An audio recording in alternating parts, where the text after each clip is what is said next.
Bonjour, en faisant la vidéo sur la théorie du complot précédemment, je me suis dit, tiens, j'en ai oublié une qui vaut quand même d'être entendue. Je suis psycho-énergéticien, j'accompagne des gens à se libérer du passé, vous le savez peut-être déjà, et j'anime des stages de méditation. Dans un stage, il y a une dame, pendant que je lui faisais vivre le sourire taoïste, c'est-à-dire se brancher sur une énergie de joie, de satisfaction, en regardant le lointain, c'est-à-dire la ligne d'horizon.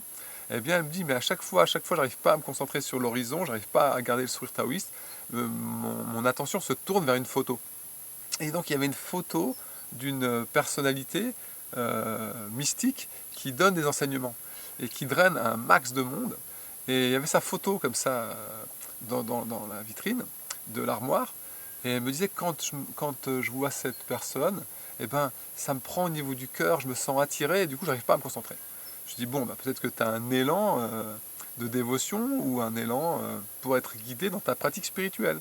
Mais je lui dis quand même, je veux vérifier parce que c'est étonnant quand même que ça te tourne d'une possibilité d'être dans ta propre pratique. Alors, je lui ai fait des tests de kinésio, ce que je propose aux personnes qui font appel à moi. Je fais des tests kinésiologiques et notamment des tests de l'homéogramme. C'est pour savoir quelle est la, la mémoire toxique, la mémoire transgénérationnelle ou karmique la plus profonde et qui agit sur votre comportement. Mais là, je ne lui ai pas fait ça. Là, je lui ai fait juste un test musculaire sur l'énergie de cette personnalité. Et quand je lui ai fait dire le nom de cette personnalité en pensant à l'image sur la photo, eh bien, le test était faible. Ça veut dire que être connecté à cette personne, ça lui faisait perdre de l'énergie. Alors je lui ai dit, j'ai testé autre chose, j'ai dit bon ben, on va tester suivre l'enseignement de cette personne. Et donc elle a dit cette phrase, suivre l'enseignement de cette personne, elle l'a nommé, elle a visualisé, et quand j'ai testé c'était encore plus faible. Donc ça voulait dire qu'en fait c'était toxique, parce que quand votre bras il est fort, ça veut dire que c'est sain pour vous, et quand le bras est faible, ça veut dire que c'est toxique pour vous, ça vous fait perdre de l'énergie. Si vous prenez un paquet de cigarettes, vous le mettez dans la main, vous le testez, et la majeure partie des gens perdent du tonus. Donc effectivement, le tabac est toxique. Sur un stage, il y avait 60 personnes, il y a eu 2 personnes qui ont réagi fort au tabac. Et c'est encore une chose à rajouter, c'est que il y a des personnes, quand vous testez leur prénom, et ben leur bras est faible, ce qui n'est pas normal, parce que si vous vous appelez comme ça, et bien quand vous dites votre prénom, moi par exemple c'est Sylvain, si je dis je m'appelle Sylvain, on appuie sur mon bras, j'ai un tonus très fort, parce que je suis en cohérence avec mon prénom.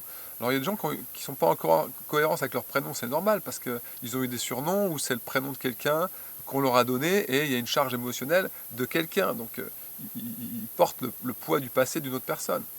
Quelqu'un me dit, écoute, on a testé une personne, quand elle dit son prénom c'est faible, et quand elle dit je m'appelle Malboro, son bras est fort. Ça veut dire que cette personne elle est identifiée à Malboro, elle n'est plus elle-même. Et l'autre jour je rencontre une cliente, et je vais chez elle, et son fils me dit, tu sais, c'est une grosse fumeuse de gitane.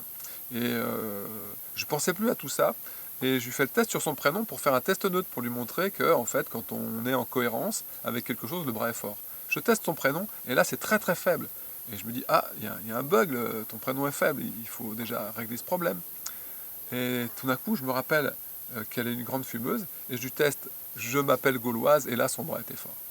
C'est intéressant d'entendre ça, parce que ça veut dire que si vous êtes fumeur, même gros fumeur, peut-être qu'à bout d'un moment, l'esprit du tabac, on pourrait dire ça comme ça, il a pris possession de vous et vous n'êtes plus vous-même. Et d'ailleurs, c'est peut-être pour ça qu'on fume, c'est pour ne plus être soi-même, c'est-à-dire pour ne plus ressentir ce que nous sommes sans ce filtre. Parce qu'en fait, le tabac, il nous permet d'ajouter un filtre qui peut-être apaise certains ressentis.